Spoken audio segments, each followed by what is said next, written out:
때는 5년 전에 있었던 일입니다. 아직도 그 여자 얼굴이 기억이 나네요. 그 당시 30대 초반, 주변에 결혼한 친구들이 꽤 있었지만 오래전부터 혼자 지내던 친구놈이 한 명 있었습니다. 저와 친구의 취미는 여행이었는데 일반 여행은 아니고 최소한의 돈만 가지고 떠나는 일종의 무전여행 비슷한 거라고 생각하시면 될 거예요. 하여튼 고생을 즐기는 독특한 취미 때문에 그런 건지 둘 다 여자친구가 없었습니다. 서로 직장 생활을 하면서 1년에 한 번은 여행을 떠났고 5년 전 여름 친구와 여행을 하다가 정말 소름 끼치는 일을 겪게 되었죠. 친구와 갔던 여행지는 전남 신안군에 위치하는 홍도라는 섬이었습니다. 천연기념물로 지정되어서 관광객이 꽤 많이 다녀가는 곳이죠. 친구와 저는 용산역에서 만나 KTX를 타고 목포로 출발했습니다. 대략 3시간이 조금 더 걸리는 거리였고 목포역에 도착하고 나서 20분 정도 더 걸어가면 목포 연안 여객선 터미널이 나오게 되죠. 터미널에서 배를 타고 홍도까지는 2시간 30분이 걸리는 힘든 일정이었습니다. 홍도까지 갈 수 있는 배편은 오전과 오후로 나뉘어져 있는데 서울에서 일찍 출발한 탓인지 시간적 여유는 충분했죠. 그렇게 신안군에 있는 홍도에 도착했고 구석진 곳에 야영 준비를 하기 시작했습니다. 그때 마을 주민으로 보이는 어르신이 다가와서 홍도는 천연기념물로 지정된 섬이라서 야영은 불가능하고 근처에 민박집을 잡으라고 말씀하셨죠. 아쉽지만 어르신 말씀을 듣고 하는 수 없이 근처 민박집을 찾아다녔습니다. 성수기 탓도 있겠지만 다들 패키지 여행으로 숙박을 하다 보니 비어있는 민박집을 찾기가 힘들었죠. 친구와 저는 민박집을 찾다가 지쳐서 잠깐 쉬고 있는데 지나가는 아주머니가 저희를 보고는 어떻게 아셨는지 민박집을 찾고 있냐고 물어보는 겁니다. 아주머니는 민박집을 운영하시는 게 아니고 일반 가정집인데 빈방이 있다고 하더라고요. 저희는 결국 아주머니 댁으로 가게 되었죠. 바다에서 조금 떨어진 곳이고 대문 없이 갈색 벽돌로 지어진 아담한 2층 집이었습니다. 짐을 풀고 나니 벌써 6시가 다 되어 가더군요. 친구에게 이왕 이렇게 된 거 편하게 놀다 가기로 계획을 변경했죠. 그리고 저녁을 먹으려고 집을 나오는데 주인 아주머니가 어디 가냐고 물으시더군요. 친구와 저녁을 먹으러 간다고 말씀드리니까 바다 근처 횟집을 소개해 주셨습니다. 친구와 횟집에서 소주 한잔하고 9시가 다 돼서 횟집에서 나오게 되었죠. 그리고 숙소로 가려니까 뭔가 허전하더라고요. 그때 환하게 켜져 있는 간판 하나를 보았는데 해변 나이트클럽이라고 적혀 있었습니다. 평소에 나이트클럽을 좋아하진 않는데 모처럼 여행도 왔고 술도 한잔했겠다. 친구와 저는 자연스럽게 그리로 들어갔죠. 규모가 큰 나이트클럽은 아니고 일반 술집 같은 분위기에 양옆으로 테이블 그리고 조그만 스테이지가 있는 그런 곳이었죠. 음악을 들어보니 7080 분위기로 보이길래 제가 나가자고 하니까 친구는 조금만 놀다 가자고 하더라고요. 하는 수 없이 맥주를 주문하고 테이블에 앉아서 구경을 하고 있는데 어떤 여자분이 친구와 저를 보고는 다가와서 말을 거는 겁니다. 지금도 기억이 나는데 40대 정도로 되어 보이는 여성이고 빨간색 호피 무늬 옷을 입고 있었죠. 그 여자가 하는 말이 혼자 홍도에 여행을 왔는데 심심하다고 술이나 한잔 하자는 겁니다. 나이가 적어도 10살 이상은 많아 보이는데 좀 당황스러웠죠. 그때 친구가 저와 상의도 없이 술 한잔 하자면서 말을 하더라고요. 결국 저와 제 친구 그리고 그 여자분과 3명이서 술을 먹게 됐죠. 얼마나 마신지 모르겠는데 친구가 좀 취한 것 같아 보여서 그만 마시라고 하니까 나가서 한 잔 더 하자고 하는 겁니다. 저는 그만 마신다고 하니까 친구는 여자와 둘이서 한잔하고 싶다고 말을 하더군요. 그 여자도 계속해서 저를 쳐다보면서 친구와 둘이 있고 싶은지 먼저 가라는 눈치를 주더라고요. 걱정이 되긴 했지만 서로 관심이 있는 것 같아 보여서 알겠다고 하고 숙소로 들어왔죠. 저는 옷을 갈아입고 먼저 잠자리에 들었고 그날 새벽 미친 듯이 울리는 전화벨 소리에 잠에서 깨게 되었습니다. 자다 깨서 전화를 받았더니 친구 목소리가 들리더군요. 그런데 평소와 다르게 말을 더듬고 굉장히 다급한 목소리였죠. 친구가 하는 이야기를 듣고 솔직히 장난인 줄 알았습니다. 제가 숙소에 도착했을 때쯤 친구와 그 여자는 바다 근처에 앉아서 맥주를 한잔 하고 있었다고 했죠. 그 여자는 맥주를 마시고 나서 모텔에 가서 쉬자고 이야기했고 모텔로 향하는데 눈앞에 보이는 모텔을 들어가지 않고 으슥한 곳으로 걸어갔다고 합니다. 어디까지 가냐면서 물어보니까 여기는 비싸다고 자주 가는 단골 모텔이 있다고 했죠. 가만히 생각해보니까 분명 그 여자는 여행을 왔다고 했는데 자주 가는 단골 모텔이 있다니까 뭔가 수상한 생각이 들었다고 합니다. 그래서 친구는 화장실이 급하다고 핑계를 대니까 눈앞에 보이는 여관을 가리키면서 이쪽으로 오라고 했다더군요. 친구는 제가 있는 숙소로 오기 위해서 길을 찾았지만 어둡기도 하고 초행길이라 한참 그 자리에서 맴돌았다고 합니다. 그러다 급하게 몸을 숨기게 되었다고 했죠. 멀리서 호피 무늬 옷을 입은 여자와 남자 2명이 같이 걸어오고 있었다고 하더라고요. 더 소름이 끼치는 사실은 그 여자가 했던 말이었는데 작업 끝났는데 놓쳤다면서 짜증난다고 소리를 질렀다는 겁니다. 그리고 그 남자들은 친구를 찾기 시작했다고 했죠. 친구는 너무 무서워서 제게 전화했고 날 밝으면 숙소로 갈 거니까 기다리라고 하면서 통화를 종료했죠. 아침이 돼서 짐을 정리하고 있는데 친구가 들어오더군요. 물어보고 싶은 게 많았지만 친구는 겁에 질린 표정으로 아무 말도 없이 서둘러 짐을 챙겼습니다. 그리고 아주머니께 인사를 드리고 나가려고 하는데 아주머니가 이상한 말을 하는 겁니다. 어제 별일 없었냐고 물으시길래 그게 무슨 말씀이냐고 되물으니까 웃으면서 아무것도 아니라고 다음에 놀러오라고 하더라고요. 저는 친구와 서울에 무사히 도착했고 곰곰이 생각을 해보니 주인 아주머니와 호피무늬 여자가 같은 무리인 것 같다는 생각이 들었습니다. 만약 친구가 그 여자를 따라갔더라면 어떻게 되었을지, 그리고 혼자 숙소에 남아있던 저도 위험해지지 않았을까 하는 생각이 들더군요. 다시 생각해봐도 정말 섬뜩한 경험이었습니다.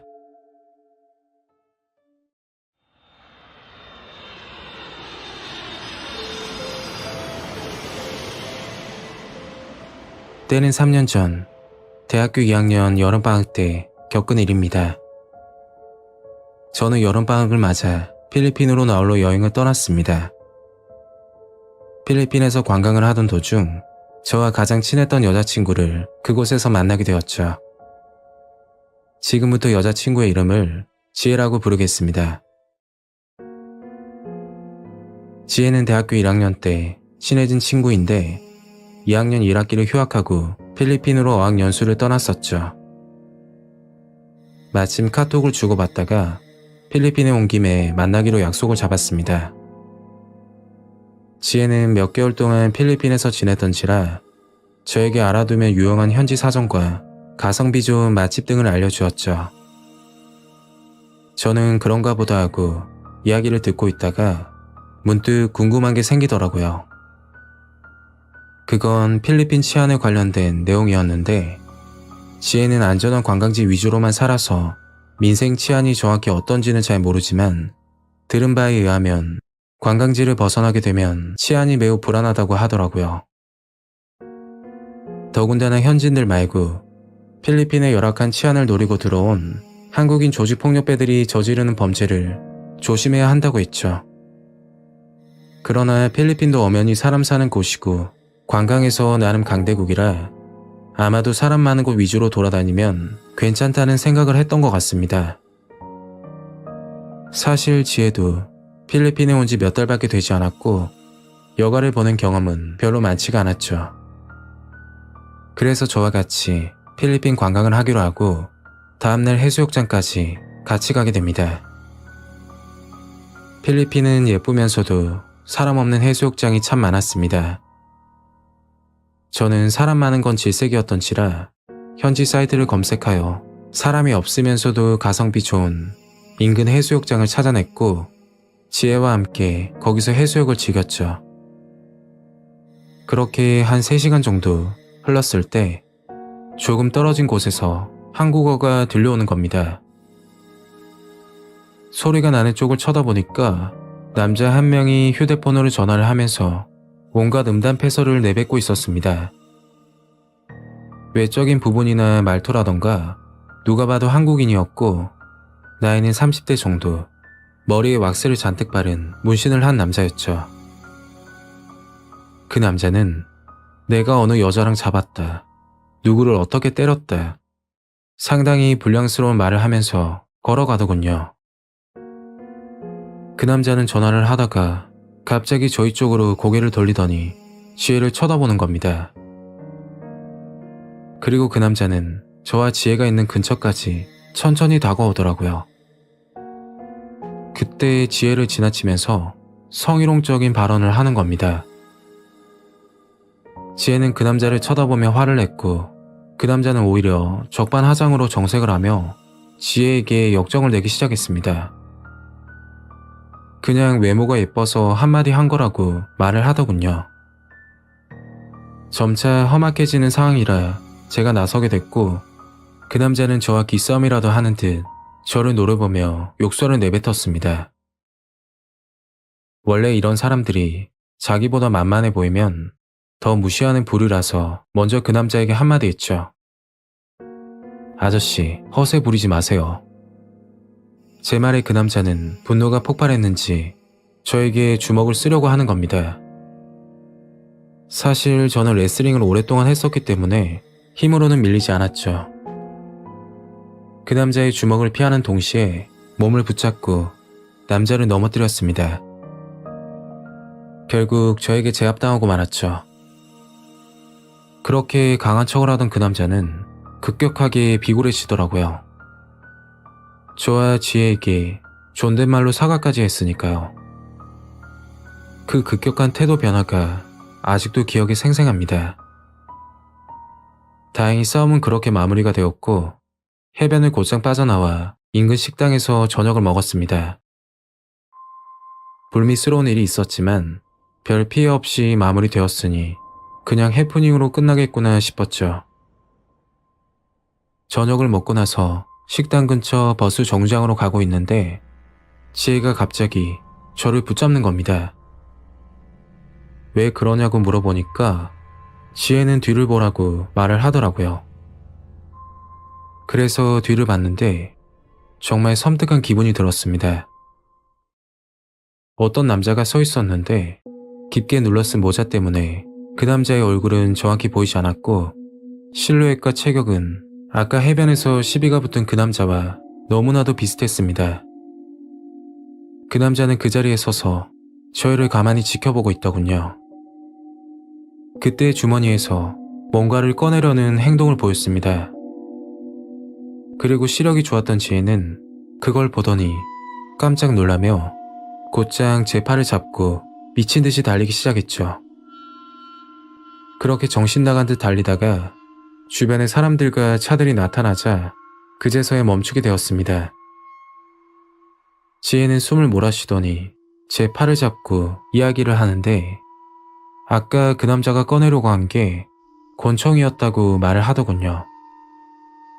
그 말을 듣고 나서 어찌나 소름이 끼치던지 식은땀이 정말 온몸에 나더라고요. 결국 현지 경찰이 수사했지만 근방엔 CCTV가 하나도 없고 목격자도 없어서 수사는 그걸로 종결되었다고 합니다. 저희가 해변에서 본 그 남자, 그리고 총을 꺼내려던 그 남자와 같은 인물이라는 결정적인 증거도 없어서 잠깐 조사받고 바로 풀려났다고 하더라고요. 참고로 필리핀에는 불법 총기류가 워낙에 많기 때문에 불법 총기를 가지고 있는 게 그리 놀라운 일은 아니라고 합니다. 거기다가 한국처럼 CCTV가 곳곳에 설치되어 있는 것도 아니고 경찰 부패도 심하다고 했죠.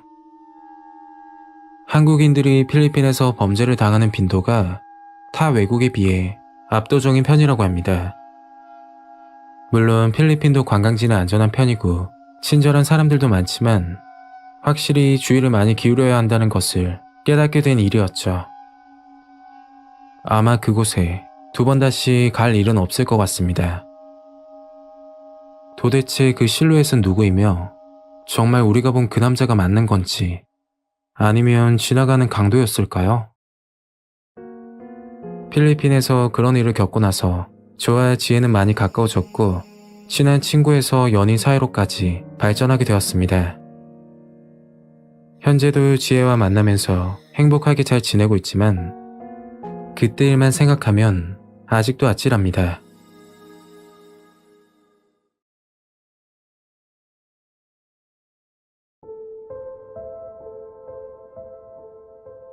지금부터 10년 전쯤 겪었던 실화입니다.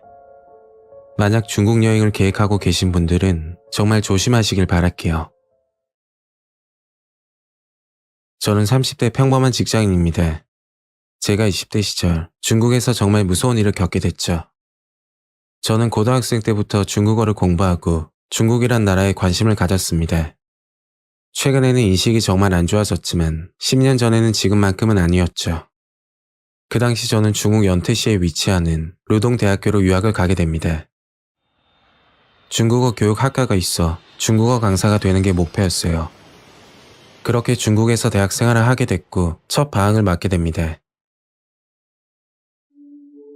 학교 방학을 맞아 유학생 친구 수진이와 현지에 사는 중국인 웨이라는 친구, 이렇게 3명이서 2박 3일 여행을 가게 됐죠. 여행지는 중국 산장이었는데 한반도의 수배가 되는 큰 지역입니다. 이곳은 전체적인 평균 소득도 낮은 편이기에 중국 내에서 아주 가난한 지역으로 뽑히죠. 한국으로 따지면 시골스러운 분위기가 풍기는 곳이라고 볼 수 있습니다. 여길 선택했던 이유는 학생 신분에 돈이 없다기보다 사람이 북적한 도시보다는 인적이 드물고 한적한 곳을 찾아 결정하게 된 거죠. 그리고 중국에 온 지 얼마 되지 않아 아무것도 모르는 시절이었어요. 목적지에 도착해 숙소를 잡고 웨이가 운전을 해서 저와 수진이는 편하게 여행을 즐길 수 있었죠. 늦은 밤 여자 3명이서 숙소에서 한잔하고 있는데 갑자기 웨이가 무서운 이야기를 해준다는 겁니다. 그래서 뭐냐고 했더니 신장이란 지역에 대해 설명을 해주더군요. 신장은 지역마다 차이가 있지만 아직까지 전통 문화가 남아있어 사람들이 칼을 차고 다닌다고 했죠. 참고로 이곳 주민과 싸움이 나게 되면 정말 위험하다고 말을 하는 겁니다. 저는 깜짝 놀라면서 그 말이 사실이냐고 왜 이제서야 말을 해주냐고 하니까 웨이가 웃으면서 여기는 외곽지대가 아니라서 괜찮아. 안전한 곳만 다닐게. 걱정하지 마. 라고 말했죠. 그 말을 듣고 섬뜩한 기분이 들긴 했지만 뭐 그때는 우리가 조심하면 별일 없을 거라 생각하고 그날 밤을 즐겼습니다. 그리고 다음날 저희들은 경치 구경을 하면서 드라이브를 하고 있었죠. 끝없이 펼쳐진 도로와 양쪽으로 산이 둘러싸인 길이었는데 아직도 기억에 생생하게 남아있습니다. 한참 길을 달리다 차에 문제가 있는지 웨이가 차를 세우더라고요. 타이어 펑크가 나버렸어. 라고 하는 겁니다. 저희들은 어쩔 줄 몰라 하고 있으니까 웨이가 자기를 도와달라고 하더군요. 트렁크 안에 임시 타이어가 있는데 그걸 좀 꺼내달라고 했고 수진이와 저는 타이어를 꺼내 웨이에게 건넸습니다. 이런 일이 처음은 아닌 듯 웨이는 능숙하게 타이어를 교체하고 나서 곧장 숙소가 있는 쪽으로 향했죠. 그게 임시 타이어라 계속 쓰진 못하고 빨리 교체를 해야 된다고 하더군요. 그렇게 숙소 근방에서 타이어를 교체할 수 있었고 큰 사고 없이 이 정도로 일이 마무리된 게 천만다행이라고 생각했습니다. 타이어 교체를 하고 웨이가 나오는데 뭔가 불만이 있는 표정이었어요. 이야기를 들으니까 말도 안 되는 수리비를 불러 주인과 다툼이 있었다는 말이었죠. 웨이는 투덜대면서 숙소까지 운전을 했고 사건은 그날 밤에 터지게 되었습니다. 하루 종일 돌아다녔던 탓인지 너무 피곤해서 일찍 자려고 누웠는데 웨이가 말하더라고요. 마지막 밤인데 그냥 잘 거야? 저도 그냥 자기에는 뭔가 아쉽기도 해서 자리에서 일어났고 결국 3명이서 술 파티를 하기로 했습니다. 저는 혼자 숙소에 남아 청소를 하기로 했고 수진이와 웨이는 밖으로 나가 술과 먹을 거리를 사온다고 했죠. 그렇게 청소를 마무리하고 1시간 정도 지났을 때 전화가 한 통 왔습니다. 그건 수진이 전화했는데 웨이가 사고가 나서 지금 병원이라고 울먹이면서 말을 하는 겁니다. 근처에 큰 병원이 없어 신장 지역에서 수도 역할을 하고 있는 우르무치까지 오게 됐다고 했죠. 너무 놀라서 어떻게 된 거냐고 물었더니 마트에서 장을 보고 나와 주차된 차로 걸어가고 있는데 뒤에서 차가 튀어나와 사고가 났다고 합니다. 원래 둘 다 차에 치일 뻔했는데 웨이가 수진이를 밀어 웨이만 다치게 된 거죠. 좀 이상했던 사실은 수진이가 옆에서 봤을 때 자동차 앞부분과 살짝 접촉을 한 것 같아 보였는데 사고를 냈던 운전자가 급하게 내리더니 웨이를 차에 태워 병원으로 향했다고 하더군요. 그리고 병원에서 급히 응급수술을 해야 한다고 했고 웨이 어머니와 통화 후 수술실로 들어갔다고 말했습니다. 수진이와 통화를 끝내고 짐을 싼 뒤 웨이가 있는 병원으로 향했고 제가 도착할 때쯤 친구는 수술을 끝내고 누워 있었습니다. 그날 밤은 그렇게 지나갔고 다음날 아침 웨이 어머니는 담당 의사와 이야기를 나누고 나서 표정이 좋지 않으셨죠. 현재 웨이 상태가 위독하다고 마음의 준비를 하라는 식으로 말을 했다고 합니다. 그 말을 듣고 웨이 어머니는 다른 큰 병원으로 옮겨 치료를 받게 해야겠다고 말했고 저희들은 걱정스러운 마음을 가지고 기숙사로 돌아갔죠. 그 후로 병문안을 갔지만 웨이는 깨어나지 못하는 상태였습니다. 그렇게 2달이 지났을 무렵 기적이 일어났고 웨이는 기적적으로 의식을 찾고 회복을 했죠. 하지만 정말 믿기 힘든 사실을 알게 됩니다. 웨이는 퇴원을 하고 평소처럼 생활을 하고 있었는데 전과 다르게 몸이 점점 붓고 소변이 잘 나오지 않는다고 하더라고요. 처음에는 사고 후유증이라 생각했지만 웨이의 상태는 점점 심각해졌습니다. 결국 병원으로 찾아가 의사에게 물었더니 신장이 제 기능을 하지 못하는 것 같다며 정밀 검사를 하던 도중 충격적인 사실을 알게 됐죠. 그건 웨이의 몸에서 신장 2개가 사라진 상태였습니다. 너무 충격을 받아 수술을 받았던 우르무치에 있는 병원을 찾아가 물었더니 사고로 신장이 손상돼 떼어냈다고 해명을 했다고 했죠. 그걸 왜 이제서야 말하냐고 떼어낸 신장을 당장 보여달라고 하니까 인체 부산물이라 이미 소각 처리됐을 거라고 하더군요. 웨이는 수상함을 느껴 신고를 했고 조사 후 나온 결과는 너무 섬뜩했죠. 공안 당국은 병원에서 환자 몰래 신장을 떼어 장기 밀매했을 가능성이 보인다고 하던데 그 이야기를 듣고 너무 소름이 끼치더군요. 그리고 사고를 낸 운전자와 병원 관계자는 같은 조직이라 예상했고 웨이가 사고를 당한 건 사고가 아니라 계획된 범죄였던 거죠. 수진이가 기억이 흐려 정확하진 않지만 사고를 냈던 운전자 얼굴이 처음 보는 얼굴이 아닌 것 같다는 생각이 들었다고 해요. 그래서 곰곰이 생각을 해봤는데 저희가 자동차 정비를 하러 들렀던 숙소 근처 타이어 가게 주인과 외모가 비슷한 것 같다고 말했죠. 결국 사고를 낸 운전자는 찾지 못했고 병원은 과실을 인정해 웨이는 신장을 이식받을 수 있도록 도움을 받게 되었습니다. 그 사건이 있고 나서 숙소 근처가 아니면 돌아다니지 않았죠. 그렇게 학교를 졸업하고 한국으로 들어오게 됐고 그제서야 뭔가 안심이 되더군요. 가끔 웨이와 이메일을 주고받는데 현재는 건강하게 잘 지낸다고 합니다. 하지만 너무 무서웠던 경험이라 2번 다시 중국은 가지 못할 것 같네요. 장기 밀매라는 게 영화에만 존재하는 줄 알았는데 실제로 그런 걸 보고 나니 세상이 얼마나 무서운지 다시 한번 깨달았죠. 요즘도 이런 일이 있는지는 알 수 없지만 은밀한 거래를 하는 조직들은 분명 존재하니 정말 조심해야 할 것 같습니다.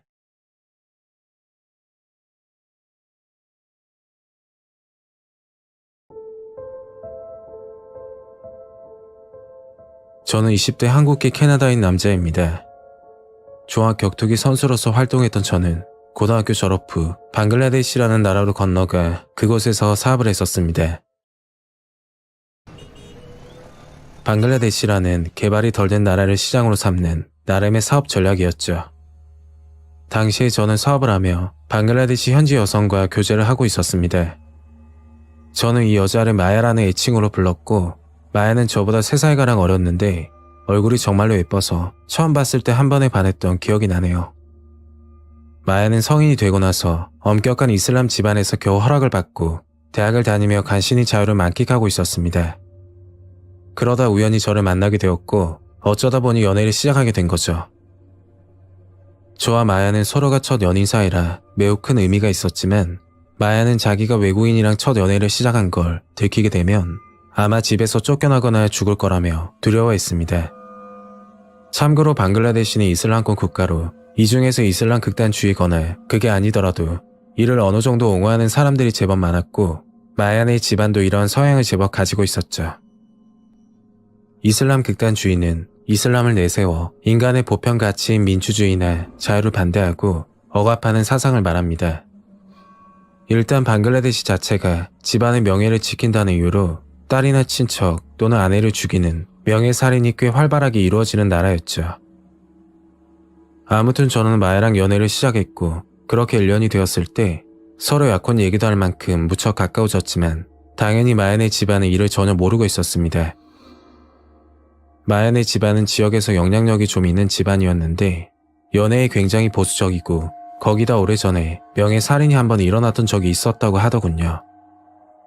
마야는 오빠랑 동생이 있었는데 위아래 형제 자매들은 물론이고 부모와도 사이가 매우 나빴다고 합니다. 마야가 해준 이야기인데, 답답하게 히잡으로 얼굴을 가리고 다녀야 하냐며 부모님께 따졌을 때는 온몸에 멍이 들 만큼 아버지에게 구타를 당하고 몇 시간 동안 방에 갇힌 적도 있다고 했죠. 이슬람 자체가 악은 아니고, 제가 만난 이슬람교 중에도 정말 착하고 인권을 위해 운동하는 사람들도 많았지만, 이러한 이슬람 극단주의만큼은 정말 답이 없었습니다.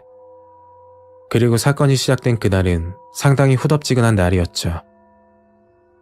당시 저는 마야랑 제가 살던 집에서 사랑을 하던 중이었습니다. 그런데 누군가가 문을 두드렸고, 누가 왔나 싶어 옷을 대충 입은 뒤 밖으로 나가봤죠. 밖으로 나가보니 웬 중년 남자 하나와 저랑 나이가 비슷해 보이는 젊은 남자 하나가 서 있었습니다. 그때 젊은 남자가 당신 집에 이렇게 생긴 여자 있냐며 휴대폰을 꺼내 사진을 보여주더군요. 사진 속 여자는 마야였고, 저는 속으로 한숨을 쉬며 정보가 새어나갔다며 한탄했습니다. 제 표정을 바라보던 중년 남자가 대뜸 화를 내더니 자기 딸한테 뭔 짓 한 거냐며 당장 경찰 불러서 감옥에 넣어버린다면서 소리를 지르더군요. 뭔가 제대로 꼬임을 직감한 상황에서 갑자기 제 등 뒤로 마야가 나타났습니다. 마야는 급하게 옷을 입고 나와 헐렁한 반팔티에 실내에서 입는 짧은 반바지를 입고 있었는데, 그걸 본 2명의 남자들이 어이없는 표정을 짓더라고요. 그 남자들은 마야를 보고 지금 내가 뭘 본 거냐, 너 옷이 그게 뭐냐, 외간 남자랑 허락도 없이 한 집에 있다니 정신 나간 거냐며 화를 내며 말했습니다. 그러자 마야는 자기 연인이랑 사랑을 할 뿐이고 실내에서 편한 옷을 입을 뿐이라며 반박을 했고, 그러자 그들 중 한 남자가 마야를 향해 주먹을 들고 때리려는 제스처를 취하더군요. 결국 제가 주먹을 잡고 제지를 하고서야 그 둘은 물러났고, 그들은 물러나면서도 저희 둘을 중어린 눈빛으로 쳐다보았습니다. 마치 제대로 각오하라는 눈빛이더군요. 대체 어떻게 마야와 제가 만나는 사실을 알았는지 모르겠지만, 아마 연애하는 과정에서 정보가 어디로 샌 듯 보였습니다. 제 집 주소를 이미 알고 있는 게 분명했고, 나름 미니멀리스트였던 저는 짐도 별로 없었기에 마야가 알아놓은 다른 아파트로 거처를 서둘러 옮겼죠. 그렇게 한 달간은 큰일은 없었습니다. 마야가 더 이상 가족들과 연락을 하지 않는 걸 제외하면 일상에 큰 변화는 없었죠. 그날 마야는 침대에서 자고 있었고, 저는 밖으로 나가 식료품을 좀 사서 집으로 돌아오던 중이었습니다. 그런데 돌아오는 길에 보니 웬 보통 체격의 중년 남자 하나가 제 집 앞에 서서 문을 두드리고 있더군요. 그 남자는 잠시 할 말이 있다고 하면서 마야의 이름을 부르며 나오라고 하는 거였습니다. 전에 마애가 가족들의 사진을 보여주며 가족관계를 설명한 적이 있었는데 아무리 봐도 그 남자는 마애가 보여준 사진에 보이지 않던 사람이었죠. 그런데 정말 이상한 건 그 남자가 들고 있는 물건이었는데 어느 정도 거리가 있어 정확하게 보이진 않았지만 정체불명의 액체가 담긴 비커를 들고 있었습니다. 순간 불안감이 극도로 엄습한 저는 곧장 계단 아래 숨어 조용히 마야에게 전화를 걸었죠. 저는 떨리는 목소리로 바깥 상황을 설명했더니 마야는 오히려 알고 있었다는 듯 집으로 절대 오지 말라고 하더라고요. 그래서 저 남자 누구냐고 물었더니 마야는 문에 난 작은 구멍으로 밖을 보고서 말을 하더군요. 누군가 사람을 시켜 저와 마야를 향해 염산 테러를 하려는 것 같다고 말을 했죠. 염산 테러는 인도나 방글라데시, 파키스탄 등지에서 자주 일어나는 테러인데 이곳에선 염산이 구하기도 쉬워서 그런 일이 자주 발생한다는 말을 들은 적이 있었습니다. 주로 청원을 거부한 사람이나 원한이 있는 사람에게 저질러지는 악질 테러였죠. 남자가 들고 있는 액체는 분명 산성 물질이라고 생각했고 더는 기다릴 수 없던 저는 이를 악물고 계단을 올라갔습니다. 저와 눈이 마주친 남자는 당황한 듯 저를 쳐다봤고 저는 그 남자에게 손에 들고 있는 거 땅에 놓고 가라며 소리를 질렀죠. 그 남자는 알겠다는 듯이 바닥에 비커를 내려놓는 듯 하다가 갑자기 저를 향해 염산을 투척하더군요. 운동신경이 좋아서 순간적으로 몸을 피했고 천운이 따랐는지 남자가 투척한 염산은 저를 빗맞았습니다. 저는 그 자리에서 그 남자 턱을 가격했고 그 남자는 그 자리에서 기절해버렸죠. 188cm, 98kg, 근육질 체격을 가진 격투기 선수 출신이라 일반인들과 강도가 달랐습니다. 그 남자가 기절하자마자 곧바로 아파트로 들어가 마야를 데리고 아파트 밖으로 도망쳤죠. 그리고 바로 경찰을 불렀고 경찰이 도착해서 다시 아파트로 들어갔을 땐 그 남자는 이미 사라져버린 뒤였습니다. 주변을 보니까 바닷가 벽 일부가 누렇게 변색되고 정체불명의 누런 액체가 바닥을 뒤덮고 있었죠. 나중에 알게 된 사실은 그 정체불명의 액체는 고농도의 염산이었다고 하더군요. 아쉽게도 도망친 그 남자의 행방은 잡지 못했고 누가 저희를 향해 염산 테러를 사주한 건지 밝혀지지도 않았습니다. 사실 사주한 사람들이 마야의 가족 중 누구라는 게 기정사실이었지만 심증만 존재하지 물증은 없어서 별다른 방법이 없더라고요. 저희는 최대한 빨리 이곳에서의 모든 것을 정리하고 저는 사업을 접고 캐나다로 돌아갔죠. 마야도 저의 도움으로 함께 캐나다로 가게 되었고 저랑 마야는 그곳에서 결혼을 하게 되었습니다. 다행히 캐나다로 간 뒤 저와 마야의 연애는 별탈 없이 결혼이라는 해피엔딩으로 끝을 맺었죠. 마야는 저랑 살면서 종교를 저와 같은 불교로 가지게 되었고 자유라는 가치를 얻고 캐나다 영주권을 취득해 큰 문제 없이 잘 살고 있습니다. 캐나다는 한국 같은 선진국과 다른 세계를 경험하고 나니 한편으로는 정말 섬뜩하더군요. 수년이 지나 이걸 쓰면서 그때를 다시 회상하게 되었는데 시간이 꽤 지났지만 다시 생각해도 정말 무섭습니다.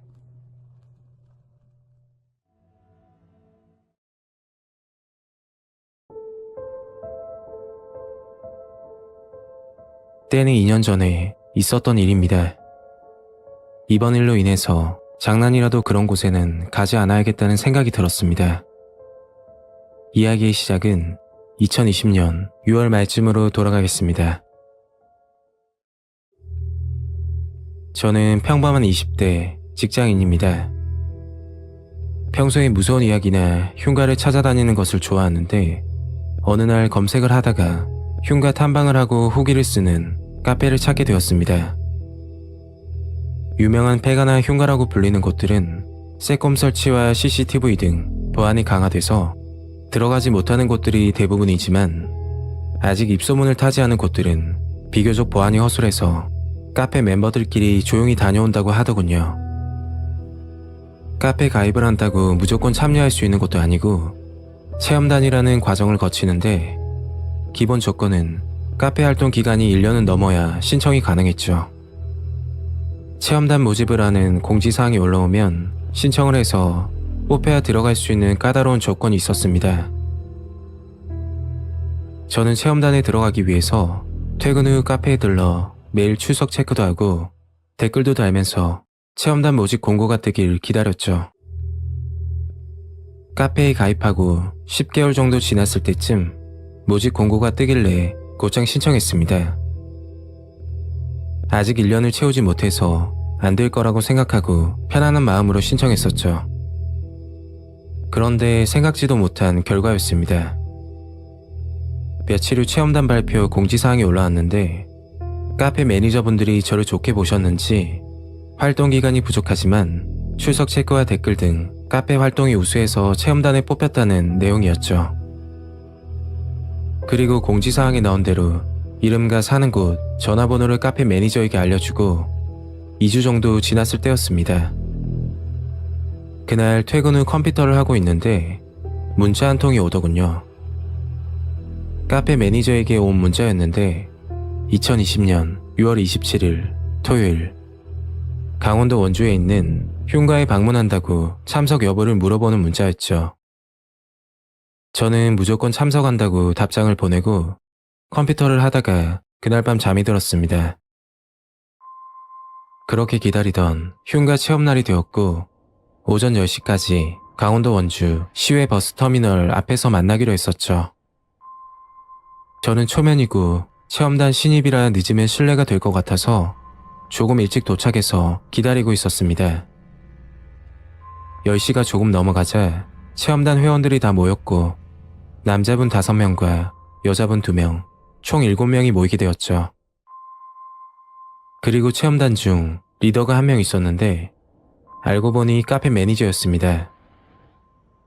매니저 형이 오늘 일정을 설명해 주시더군요. 일정은 1박 2일, 낮에는 숙소에서 쉬다가 저녁 11시쯤에 출발 예정이고 특히 안전을 위해서 몇 가지를 신신당부하셨는데 평소 기가 약하거나 또는 영적으로 예민한 경우는 흉가에 들어가면 절대로 안 된다고 하더군요. 다들 괜찮다고 했고 그 말을 끝으로 숙소로 향했습니다. 숙소는 봉산동 근처 민박집이었고 밤에 나가야 되니 낮잠을 좀 자라고 하는데 이상하게 긴장이 돼서 잠이 오질 않았죠. 그리고 2시쯤 회원들끼리 밥을 먹고 나서 배도 부르고 졸음이 쏟아지길래 잠깐 잠을 자게 되었습니다. 그때 꿈을 꾸게 되었는데 아직도 기억에 남아 있습니다. 꿈에서 침대에 누워있는데 처음 보는 여자가 점점 가까이 다가와서 저를 무섭게 노려보는 겁니다. 몸이 움직여지지도 않았고 흔히 말하는 가위 눌림에 당한 거였죠. 기분 나쁜 꿈을 꾸고 나서 눈을 뜨니 어느새 저녁 9시가 넘어가고 있더군요. 마당으로 나가보니 다른 회원들은 개인 짐을 챙기고 있었고 매니저 형은 갖가지 장비를 챙기고 계시더군요. 심령이 있는지 확인할 수 있는 장비라고 하던데 흉가에서 쓸 거라면서 설명을 해주셨습니다. 그리고 저녁 11시가 돼서 체험단 사람들과 흉가로 출발했죠. 출발하면서 매니저 형이 설명을 해주셨습니다. 오늘 방문할 곳은 원주시 봉산동에 위치하는 폐가로 불린 곳인데 갑자기 흉가로 변한 곳이라고 하더군요. 그 이유가 2013년도에 독거 생활하던 60대 남성이 숨진 채 발견이 된 곳이었고 경찰에 따르면 사체의 부패가 심해 사인을 밝히는 데 시간이 많이 걸리고 사망자의 신원 또한 파악하기 힘든 상황이었다고 합니다. 그 말을 들으니까 뭔가 섬뜩하다는 느낌이 들면서 낮에 기분 나쁜 꿈을 꾼 탓인지 더욱 무섭게 느껴졌습니다. 자정이 되기 전 흉가에 도착했고 저희 7명은 흉가 앞에서 사진을 찍고 개인 짐을 챙겼죠. 흉가는 2층으로 된 전원주택이었는데 혼자였다면 정말 무서웠겠지만 저 포함 7명이나 되니까 무섭다는 느낌은 딱히 없었습니다. 사건 사고 외에도 흉가는 그대로 방치되어 있었고 문까지 열려 있었죠. 입소문이 나지 않은 곳이라 방치했을지도 모르겠습니다.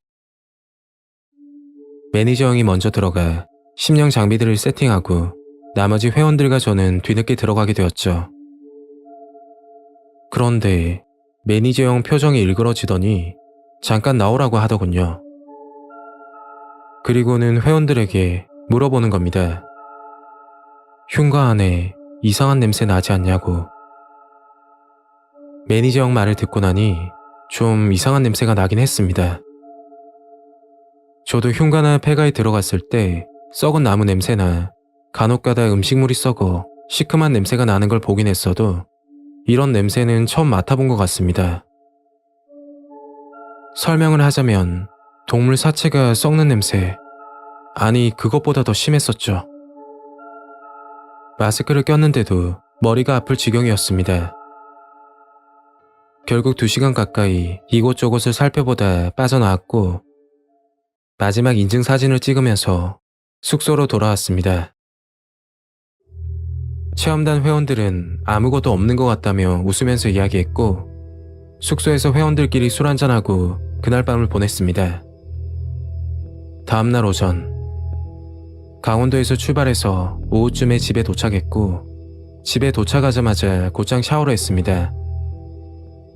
샤워를 하는데 이상한 느낌을 받았죠. 감기에 걸린 건지 등골이 서늘하고 기분이 안 좋더군요. 그리고 다음날 출근도 못할 만큼 몸이 안 좋아졌고 결국 병원에 입원을 하게 되었습니다. 병원에서는 극심한 스트레스와 과로라고 하던데 아무리 생각해도 그 흉가에 다녀오고 나서부터 이런 증상이 나타난 것 같더군요.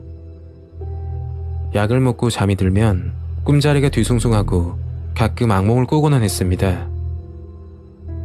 한 달 정도 병명도 모른 채 앓게 되었고 어느 순간 갑자기 괜찮아지더군요.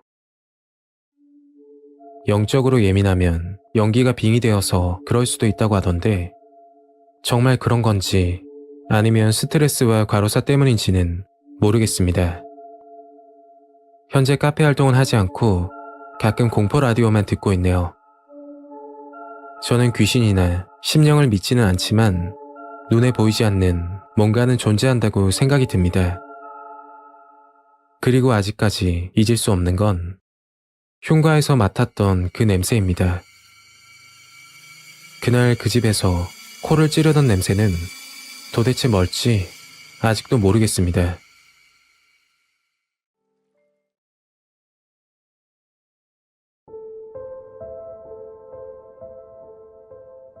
때는 5년 전 정말 끔찍한 일을 겪었습니다. 2번 다시 생각하기 싫은 일이지만 용기 내어 제보를 하게 되었습니다. 그 당시 2년간 사귄 남자친구가 있었습니다. 저는 어릴 적 부모님이 돌아가시고 고아원에서 유년 시절을 보냈습니다. 남들처럼 사랑받지 못하고 커서 그런지 유독 남자친구에게 의지를 많이 했었죠. 정말 자상하던 남자친구는 사귄 지 1년이 됐을 때쯤 점점 변하기 시작했습니다. 만나자고 하면 항상 바쁘다고 둘러댔고 저를 만나는 시간보다 친구들과 보내는 시간이 점차 많아지기 시작했죠. 그럴 때마다 남자친구에게 집착을 했던 제 잘못도 있습니다. 남자친구와 다투는 날이 잦아지고 너무 힘든 날을 보내고 있을 때였죠. 그때 남자친구에게 카톡 메시지가 오더군요. 지수야, 우리 권태기인 것 같은데 바람이나 쐬고 올래? 저는 남자친구를 많이 좋아하고 있었기 때문에 고민도 하지 않고 알겠다고 했습니다. 그렇게 약속한 주말이 찾아왔고 남자친구에게 예쁘게 보이기 위해서 옷을 갈아입던 중이었죠. 지수야, 준비됐나? 10분 후에 도착한다. 남자친구 전화를 받고서는 서둘러 준비했습니다. 잠시 후 멀리서 남자친구 차가 보였고 저희는 울산 울주군으로 출발했습니다. 연애 초기 울주군에 있는 언양 불고기가 유명해서 남자친구와 자주 가던 식당이 있었는데 오랜만에 그곳으로 가자고 하더군요. 1시간 정도 걸려 도착했고 예약해둔 식당으로 가서 식사도 하고 근처 한옥 카페도 들러 시간을 보냈습니다. 남자친구 이야기를 들어보니 그동안 많이 지쳤다고 하더군요. 결국 서로 노력해보자 라고 결론 지었고 그날 1박 2일을 계획하고 왔지만 남자친구가 급히 일이 있다고 해서 저녁 11시쯤 집으로 가고 있던 중이었습니다. 가로등도 하나 없는 어두운 산길을 달리고 있었는데 제 발밑에 이상한 물건이 굴러다니더군요. 처음 차를 탔을 때는 없었던 것 같은데 손을 뻗어 바닥에 있는 물건을 주웠습니다. 바닥에 떨어진 건 빨간색 립스틱이었고 새 제품이 아닌 누가 사용했던 물건이었죠. 그때 남자친구가 저를 보고는 그게 왜 거기 있지? 아, 맞다. 며칠 전에 사촌동생이 차에 탔는데 그때 떨어졌나 보네. 2년 동안 사귀면서 사촌동생 이야기 한 적도 없고 심지어 남자친구는 외동이라 차에 여자 물건이 떨어져 있는 게 이해가 안 됐습니다. 니 내 말 못 믿나? 그렇게 차 안에서 다투기 시작했고 화가 난 남자친구는 막말을 하기 시작했습니다. 꼴 보기 싫으니까 당장 차에서 내리라고 하더군요. 저도 화가 난 상태라서 가방을 들고 차에서 내렸습니다.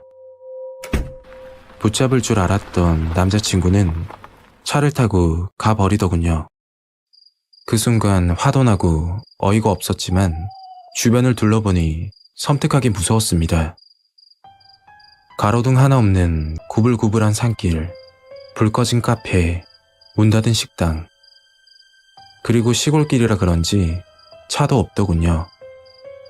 순간 뇌가 정지한 느낌이라고 해야 될까요? 뭘 어떻게 해야 할지 판단이 서질 않았습니다. 경찰을 불러야 하나 아니면 택시를 부를까 고민하던 중 멀리서 자동차 불빛이 보였습니다. 저는 운전하시는 분에게 여기 위치를 물어보기 위해서 다가오는 차를 보고 손을 흔들고 있었죠. 잠시 후 학원차로 보이는 노란색 봉고차 한 대가 천천히 다가왔습니다. 봉고차 창문을 열더니 젊은 남자분이 타고 있더군요. 아가씨, 여기서 뭐해요? 처음 본 사람에게 정확한 설명은 해주기가 좀 그래서 어쩌다 보니 길을 잃었다고 말했습니다. 이 길은 산길이라 택시 불러도 안 올 건데 큰 길까지 태워줄 테니까 타세요. 감사하지만 괜찮다고 이야기하고 가려는데 아가씨 걱정 마세요. 저는 태권도장 운영하는데 애들 태워주고 집 가는 길이에요. 웃으면서 말하더군요. 몇 번이나 괜찮다고 했지만 나쁜 사람 같지는 않아 보여서 봉고차 뒷자리에 타게 되었습니다. 그런데 차에 타는 순간 뭔가 실수했다는 느낌이 들더군요. 차 안에서 담배 찌든 냄새가 진동을 하는 겁니다. 애들 태우는 차에서 이런 냄새가 나는 게 이상하잖아요. 순간 차를 세워달라고 했더니 이 아가씨가 사람 참 힘들게 하네 하면서 갓길에 차를 세워주더군요. 그런데 문이 열리지 않는 겁니다. 봉고차는 일반 승용차와 달리 옆으로 밀면서 열리는 문이었는데 아무리 힘을 써도 열리지가 않더군요. 그때 웃으면서 그 남자가 말했습니다. 아가씨, 그거 그냥 안 열려. 그 남자 말은 운전석에서 조작해야 열어진다고 하더군요. 저는 장난하지 말고 열어달라고 하니까 아무 말 없이 출발하는 겁니다. 그때 그 기분은 정말 소름 끼치게 무서웠습니다. 갑자기 그 남자는 누가 뒤따라온다며 욕을 하면서 운전을 하더군요. 뒤를 쳐다봤더니 그 남자 말대로 차 한 대가 뒤따라오고 있었고 뒤따라오던 차는 제가 타고 있던 봉고차를 추월하더니 봉고차를 막아서고 그 자리에 정차하는 겁니다. 그 남자는 급브레이크를 밟았고 정말 다행히도 사고는 나지 않았죠. 그런데 갑자기 그 남자가 차에서 내리더니 도망을 가는 겁니다. 봉고차를 가로막고 있던 승용차 주인이 다가와서는 봉고차 문을 열어주면서 괜찮냐고 하시더군요. 그분은 근방에서 카페를 운영하는 분이었는데 가게 문을 닫고 마감을 하고 있었다고 하셨죠. 그런데 멀리서 노란색 봉고차 한 대가 서 있는 걸 보셨다고 하더군요. 유심히 봤던 이유가 그 봉고차는 같은 길목을 반복해서 돌고 있었다고 합니다. 마치 누굴 기다리는 것 같이 보였다고 해요. 늦은 시간에 노란색 봉고차가 수상하게 움직이고 있으니까 뭔가 이상하다 생각하고 있었는데 그분이 제가 그 차에 타는 걸 본 모양이었습니다. 그리고 서둘러 노란색 봉고차를 따라온 것이었죠. 봉고차 번호판을 유심히 보니까 숫자를 가려놔서 더더욱 수상했다고 말씀하셨습니다. 그 자리에서 경찰을 부르게 됐고 알고 보니 노란색 봉고차는 도난 신고가 된 차량이었습니다. 며칠이 지나 경찰서에서 연락이 왔는데 정말 소름이 돋았습니다. 노란색 봉고차를 운전하던 남자는 제 남자친구의 지인이었고 남자친구가 시켜서 그랬다고 하더군요. 남자친구 말은 그냥 헤어지는 건 화가 안 풀린다며 2번 다시 남자 못 만나게 겁을 주라며 이야기했답니다. 처음부터 끝까지 계획된 시나리오에 걸려든 거였죠. 그때 카페 사장님이 아니었으면 어떻게 됐을지 너무 무섭습니다.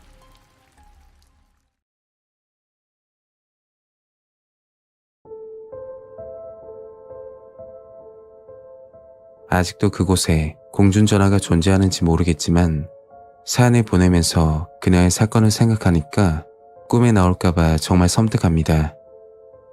제가 겪은 이야기를 들으시고 조심하시길 바랄게요. 때는 7년 전쯤 경험했던 일입니다. 그날은 서울에 살고 있는 친구를 만나기로 해서 대전역에서 출발해 KTX를 타고 서울로 향하던 중이었습니다. 고등학교 때 굉장히 친했던 친구였는데 졸업하고 나서 서울 쪽으로 대학을 가는 탓에 서로 연락이 뜸해졌죠. 시간이 흘러 친구가 좋은 직장에 취업을 했다고 해서 축하도 해줄 겸 얼굴이나 보자고 약속을 잡은 겁니다. 저는 평소 여행 다니는 걸 좋아하지 않기 때문에 그 당시 서울은 처음 가는 거였죠. 그렇게 대전에서 1시간 반 정도 지났을 때 서울역에 도착했습니다. 친구에게 전화를 하니까 취업 관련 교육을 받고 있어서 5시쯤 퇴근을 한다고 하더라고요. 친구는 저에게 자취방으로 들어가 먼저 쉬고 있으라고 했고 알겠다고 하고서 통화를 종료했습니다. 친구가 살고 있는 자취방은 구이동 근처였는데 길도 잘 모르고 초행길이라 눈앞에 보이는 2번 출구로 빠져나왔죠. 그리고 구이동으로 가기 위해서 버스 노선이나 지하철을 검색하고 있는데 조금 떨어진 곳에서 어떤 여자가 저를 쳐다보고 있는 것 같더군요. 처음에는 기분 탓이라고 생각했지만 그 여자와 눈이 마주치고 나서 그게 아니라는 걸 깨닫게 되었습니다. 그 여자는 몸이 불편한지 특이한 걸음걸이로 천천히 다가와서 저에게 부탁을 하더군요. 제발 도와달라고 울면서 하소연을 하는데 정말 당황스러웠습니다. 가까이서 보니 그 여자는 배가 튀어나와 임산부로 보였고 얼마나 다급했으면 불편한 몸으로 처음 보는 사람에게 울면서 부탁을 할까 안쓰러운 생각이 들더군요. 저는 무슨 일이냐고 물어보니까 집으로 가야 되는데 길 좀 알려달라고 하는 거였죠. 저도 서울은 처음이고 이제 막 도착해서 지리를 모른다고 설명하니까 제 팔을 잡고서 근처에 보이는 공중전화로 끌고 가더군요. 끌려가면서 여자 손을 뿌리칠 수 있었지만 배가 부른 임산부라서 그럴 수가 없었습니다. 그때 제 기억으로는 여자치고 힘이 정말 강했죠. 그 여자는 공중전화로 가더니 기다려달라고 하고서 어디론가 전화를 거는 겁니다. 그리고 저를 보고 전화를 받아보라고 하더군요. 전화를 받았더니 목소리만 들으면 70대 정도로 느껴지는 할머니가 이야기를 하시는 거였죠. 할머니가 하는 말은 그 여자가 할머니 딸인데 정신적으로 문제가 있어서 길을 못 찾으니까 도와달라고 부탁을 하는 겁니다. 그래서 저는 저에게 부탁을 할 게 아니라 경찰 도움을 받으라고 했더니 갑자기 말을 바꾸면서 택시 타고 딸의 집까지만 데려다 주면 20만 원을 준다면서 울먹거리며 부탁을 하더라고요.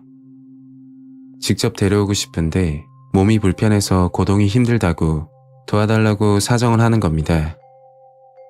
그때 제가 뭔가에 홀렸는지 친구 만나려면 시간도 멀었고 이건 도와줘야 되겠다 싶은 생각이 들어서 어디로 가야 되는지 주소를 물어봤죠. 할머니가 말한 주소는 구로구 가리봉동이라고 했고 전화번호를 알려주면서 도착하면 사람을 보내겠다고 했죠. 저는 서울역 근처에서 택시를 잡아 그 여자를 태우고서 기사님께 가리봉동으로 가달라고 했습니다. 기사님께 여쭤보니 대략 30분 정도 걸린다고 하셨고 예상보다 가까운 곳이라서 다행이라고 생각했죠. 기사님이 운전하면서 서울 사람 아니냐고 물으시길래 택시를 탄 자초지종을 설명했습니다. 그리고 잠시 후 목적지에 도착했고 택시에서 내려 할머니에게 전화를 걸었죠. 할머니는 사람 보낼 테니까 그 사람한테 돈을 받으면 된다고 했고 저는 그 자리에서 기다리고 있었습니다. 그런데 그때 아까 타고 왔던 택시가 다시 제 앞으로 와서 정차를 하는 거였죠. 기사님이 창문을 열더니 조심스럽게 저를 부르는 겁니다. 그리고 저를 보고서 빨리 차에 타라고 하시더라고요. 저는 여자분을 데리러 오기로 해서 조금 기다려야 된다고 말을 하니까 택시비 돌려줄 테니 얼른 타라고 다급하게 소리를 치는 겁니다. 그 말을 듣고 옆에 있던 여자가 갑자기 제 팔을 잡더니 제가 택시에 타지 못하게 길을 막는 거였죠. 순간 뭔가 잘못됐다 생각이 들더라고요. 저는 힘으로 여자를 밀쳐내면서 택시에 탔고 기사님은 곧장 출발했습니다. 그리고 기사님이 말을 꺼내시더군요. 아까 그 여자 임신한 거 아니라고 배 안에 고무로 된 공이 들어있었는데 못 봤냐면서 말을 하시는 겁니다. 저를 내려주고 그냥 가려다가 기사님이 느낌이 안 좋아서 다시 돌아오셨다고 하더라고요. 그 당시 택시 기사님들 사이에서 소문이 돌고 있었는데 역 주변에서 두리번거리거나 헤매고 있는 사람들을 타겟으로 범행을 저지른다는 소문이 돌았다고 했죠. 그리고 제가 내렸던 곳이 탈북자와 조선족들이 밀집해 있는 동네인데 타 지역 사람이 그쪽으로 가달라고 해서 의심스러웠다며 말씀하시더군요. 저는 기사님께 감사하다고 몇 번이나 인사드리고 택시에서 내렸습니다. 그리고 친구를 만나 있었던 일을 이야기했죠. 할머니와 그 여자는 한패인 것 같고 할머니가 보내주겠다던 사람에게 납치를 당할 수도 있었겠다 생각하니까 너무 섬뜩하고 소름이 끼치더라고요. 솔직하게 사례금 20만 원에 솔깃했고 임산부 여자도 너무 안 돼 보여서 도와주려는 생각도 했었는데 그런 조직인 줄은 꿈에도 몰랐습니다. 친구 집에서 주말을 보내고 집으로 돌아오면서 앞으로는 도와주기 전에 의심 먼저 해봐야겠다는 생각이 들었죠. 만약 그날 택시 기사님이 아니었다면 어떻게 됐을지 생각만 해도 끔찍합니다.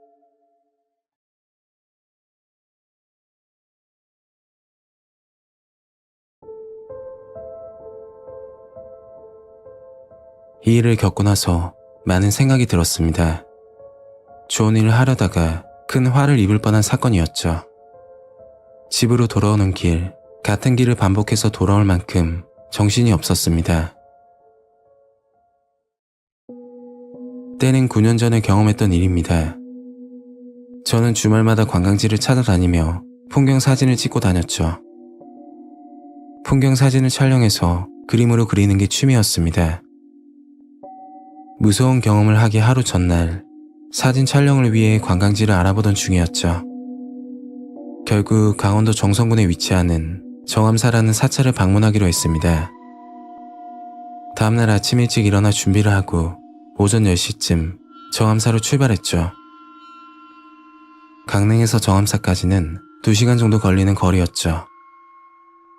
삼척 톨게이트를 지나고 목적지가 5km 정도 남았을 때 시간을 봤더니 12시가 다 되어 가더군요.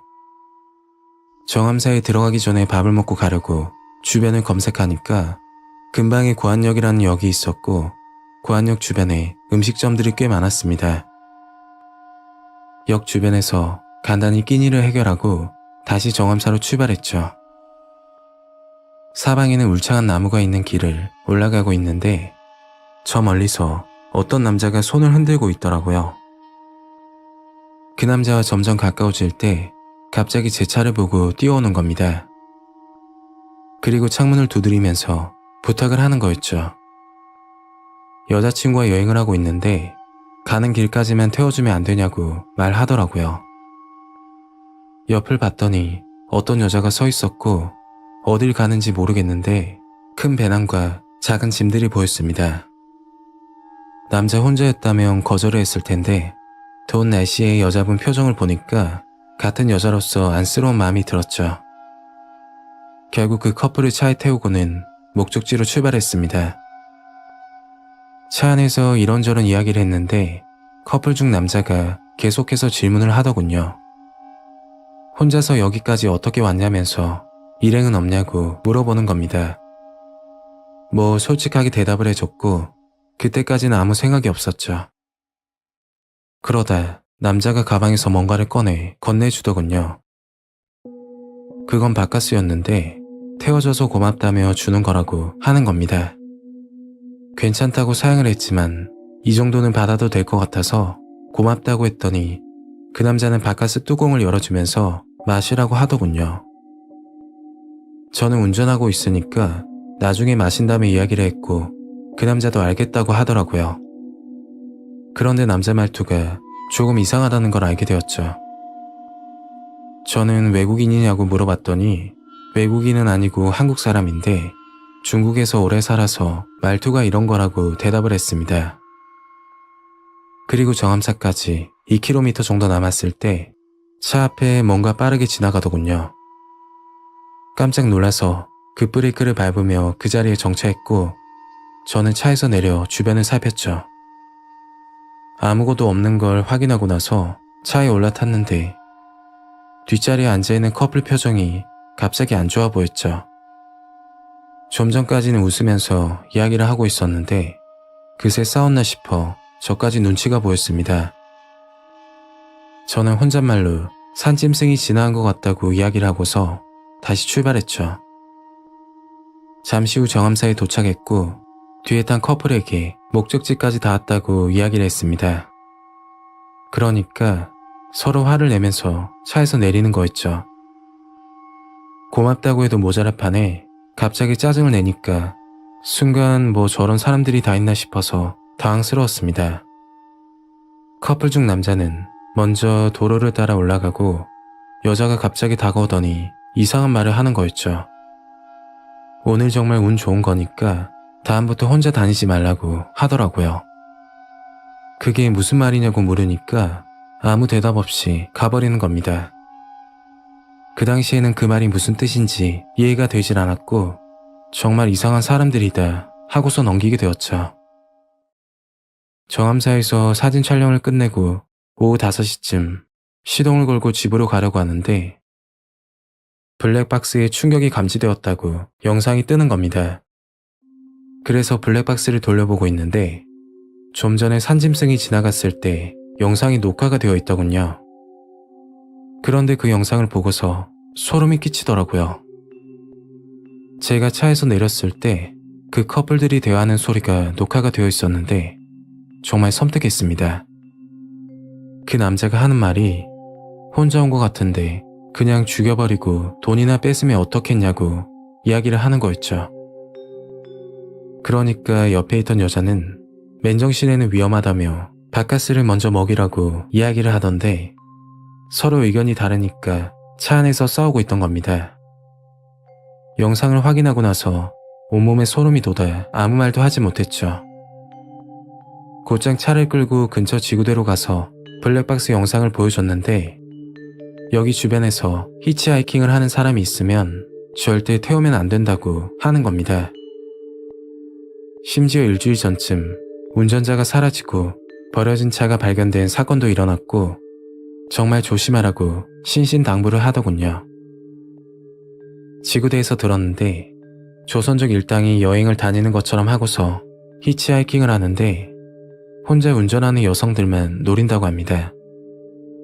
순찰을 하면 쥐도 새도 모르게 사라져버려 난감하다고 하셨죠. 그 말을 들으니까 너무 무섭더군요.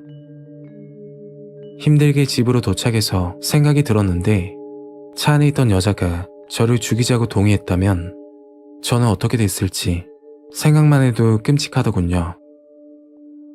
그리고 그 남자에게 받은 바카스를 증거 물품이라고 경찰에게 주고 왔는데 아무 의심 없이 그걸 마셨더라면 정말 위험해졌을 거라 생각이 들었죠. 이 일을 겪고 나서 모르는 사람은 차에 절대 태우지 않습니다. 그 사람들 정체가 뭔지 정확히 알 수는 없지만 저함사 가는 길 히치하이킹하는 커플을 보신다면 정말 조심하시길 바랍니다. 오늘 이야기는 여기까지입니다. 구독과 좋아요 잊지 않으셨죠? 다음 영상으로 또 뵐게요. 감사합니다.